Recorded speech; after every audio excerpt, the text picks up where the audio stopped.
This is the all-new Hot 91.9. You know, lots of people who listen to the station, and everybody sort of says, oh no, it's a cool station, like listening to that. We get the music, we know the DJs, we know, you know, you have a real feel for the station. And I think there's a lot of people in my peer group who would be listeners, because the 80s music is what we grew up to. It's what we started our careers with. You know, one of the nicest things about this station is the fact that you can listen to it and in the car, and you can sing along badly.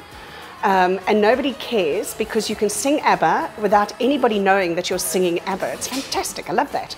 So I'm thoroughly enjoying listening to Hot FM. It's a great lineup, you've got all the old guys in there, you can hear the experience. And I mean, I think that's really quite different. It sets you apart because there's so much experience on the station. And it's great, and you've got some youngsters who've come in who I've never heard before, and I assume they're being tutored through. And I think that's great. This is a nice training ground. I believe we make a huge difference.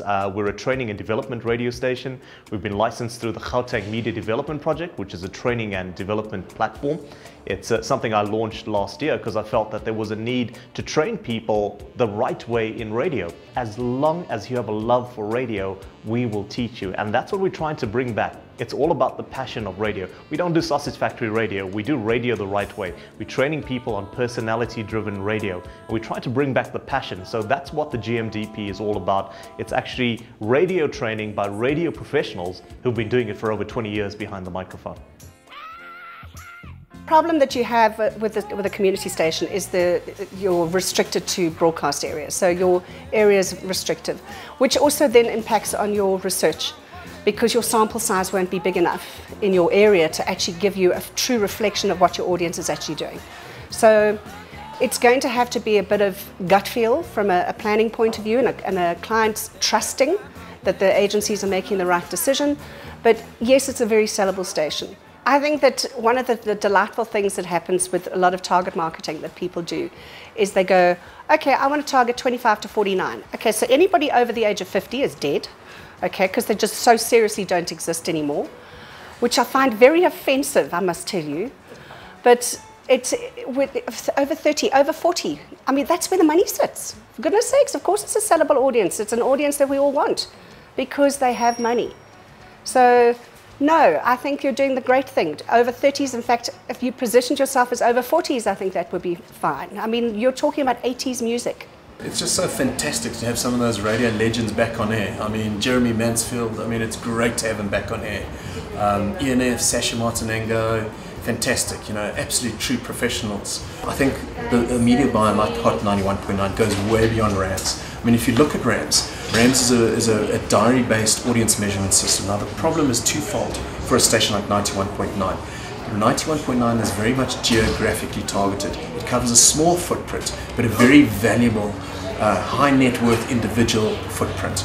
And the problem is there's a very high probability that there are not enough sampling points within that radio station. The other problem is the audience itself. The audience 35 plus, 40 plus, they're moneyed, they live in high security complexes, they're money rich, time poor individuals. The chances of these people, A, wanting to actually fill out a diary is virtually nil, and secondly, with the way in which we live in Johannesburg and Gauteng, you won't even get access to these people. So you look at the geo-targeting and you look at the nature of the target audience itself, and unfortunately RAMS is probably going to underread this audience. So I suggest that younger media planners and more experienced media planners actually listen to the radio station, get a feel for it, and just start experiencing 91.9 for themselves, and the answers will lie there for themselves. And you listen to the street, you listen to street talk, you listen to friends, and you listen to different people and marketers and advertisers, and there's 91.9 is having an impact. I mean, you look at the lineup, you look at the management, I think this station means business, and it's going to get great business. And I think the advertising revenue will follow and start to roll in. So suddenly now you've got a radio station, Hot 91.9, playing music that people want to hear, music that covers very, very different genres and also covers different age groups. Hot 91.9 absolutely works for us. I mean, if you look at it at the moment, I'm actually pushing for more and more exposure, and I'm trying to partner with Hot in any possible way.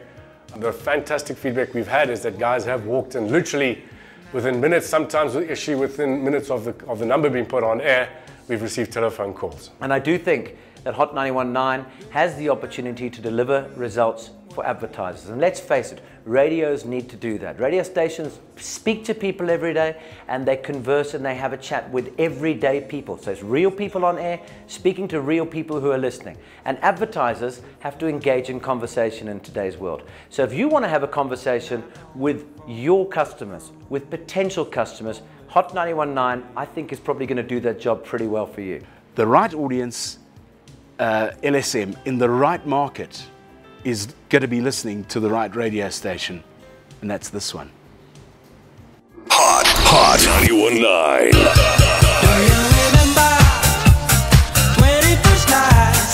We are this.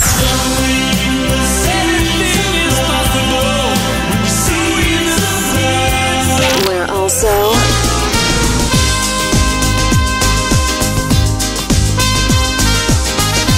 I love it. Hot 91.9.